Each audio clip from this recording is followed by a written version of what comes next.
Hi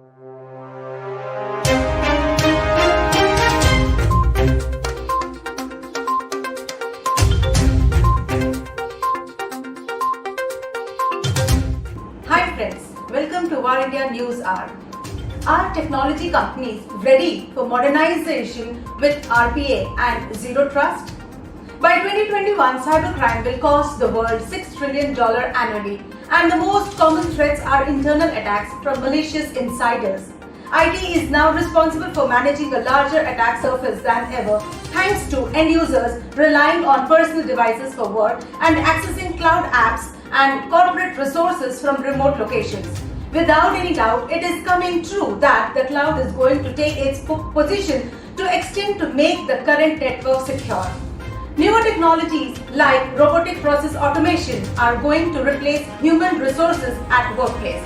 It is a form of clerical process automation technology based on the notion of software robots or artificial intelligence workers. Simply, the robot clicks in various applications, software, browser, etc. like a human being would do. If we say someone that I don't trust you, then he or she might get angry and an argument can start. But in the computer world, we can openly say that we don't trust anyone, and by considering zero trust model, we have to implement technology to achieve trust from inside or outside the network.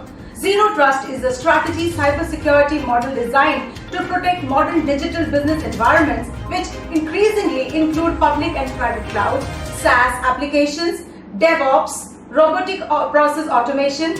Experts say RPA is an important piece of the intelligent automation journey. Most organizations eventually discover that bots can often be quite fragile and need constant and costly maintenance. Let's look into today's headlines in War India. President Trump revokes new student visa order.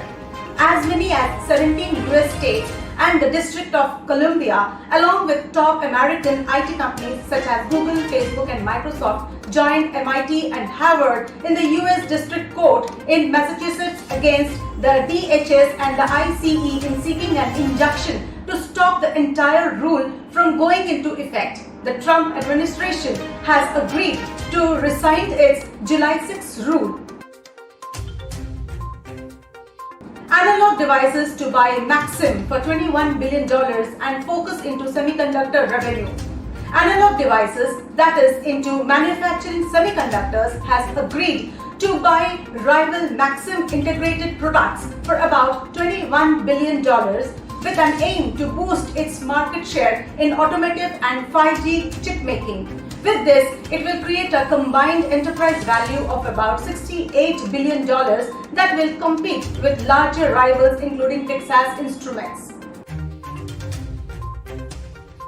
UK bans Huawei from mobile network supply impacting 5G. Prime Minister Boris Johnson's government banned Huawei from Britain's 5G network. With this, the telecom operators will not be able to purchase 5G network components from Huawei from the end of this year, and the telecom companies will also be told to stop using Huawei in fixed line fiber broadband within the next 2 years. Google may invest $4 billion in Jio platforms. After Facebook, Intel, Qualcomm and others, 12 investors invested into the Jio platforms. Google is all set to invest in Jio platforms. Google is in advanced talks to buy a stake for around $4 billion in Jio Platforms Limited. Jio Platforms Limited has got a dozen of world's biggest investors. The Google investment will take the total fundraising to rupees 1.48 trillion. IIT Delhi's low-cost COVID-19 test kit to be launched commercially on Wednesday. IIT Delhi, which became the first academic institute to develop a COVID-19 testing method, gave non-exclusive open license to companies for commercializing the test, but with a price rider. GoDutch payments startup raises $1.7 million from Matrix, Tinder co-founder. Indian payment startup founded by IIT Bombay graduates into group payments platform GoDutch to raise $1.7 million led by Matrix partners. Angel investors including Tinder co-founder Justin Mateen, Twitch co-founder Kevin Lim also participated in the round. GoDutch allows users to record, split and automatically settle group transactions. Chingari app account can be hacked easily. The Indian video sharing app Chingari, which is available for iOS and Android, asks user to register an account by granting basic profile access to their Google accounts, which is a standard part of OAuth based authentication and designed to let users record short form videos, catch up on the news and connect with other users via a direct message feature.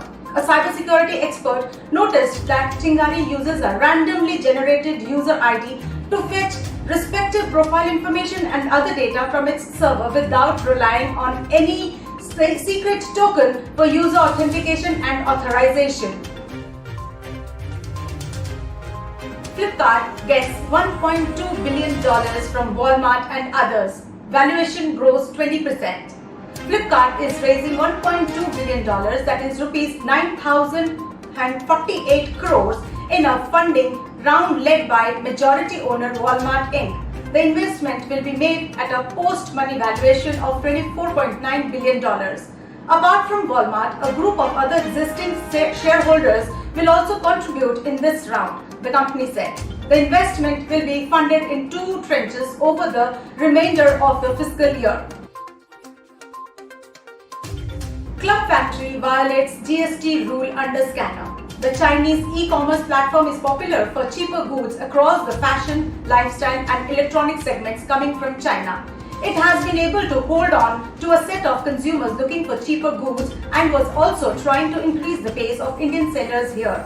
The Directorate General of Goods and Service Tax Intelligence carried out search and survey operations at Club Factory's office for the possible non-payment of GST violations. Verizon and Airtel to bring secure enterprise-grade VC with BlueJeans. In a bid to provide secure and world-class video conferencing solutions to businesses in India, Airtel is to offer secure enterprise-grade video conferencing solutions under the brand name Airtel BlueJeans to enterprise customers in India.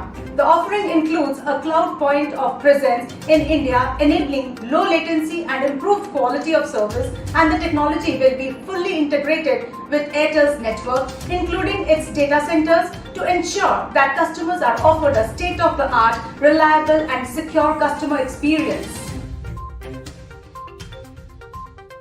Finally, many organizations have found that 87% of businesses experience bot failures.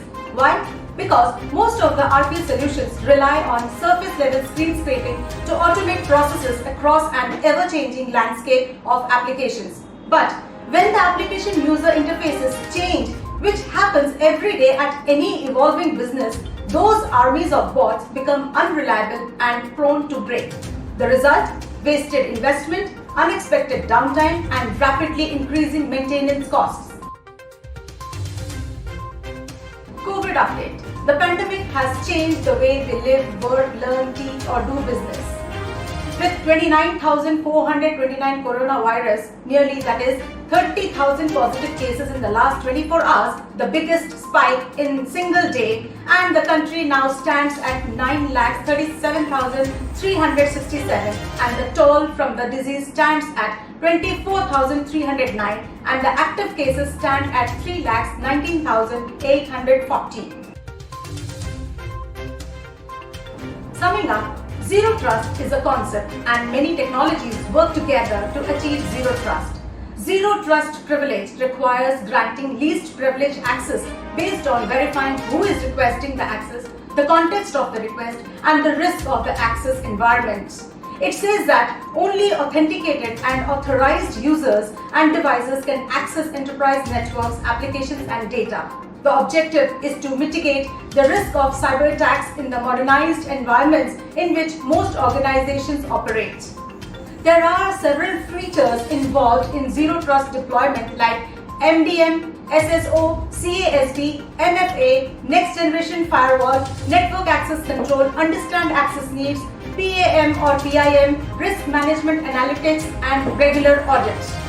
Zero Trust is a strategic cybersecurity model designed to protect modern digital business environments, which increasingly include public and private clouds, SaaS applications, DevOps, robotic process automation, and more. It is centered on the belief that organizations should not automatically trust anything, whether it's outside or inside the network perimeter. It is a model on demand that anyone and everything trying to connect to an organization's systems must first be verified before access is granted. Let's wind up for the day, but do not forget to like, share, comment and subscribe to War India News magazine. Please download the War India app for the latest news and updates, which is available on Google Play Store. Stay tuned for more updates. Thank you.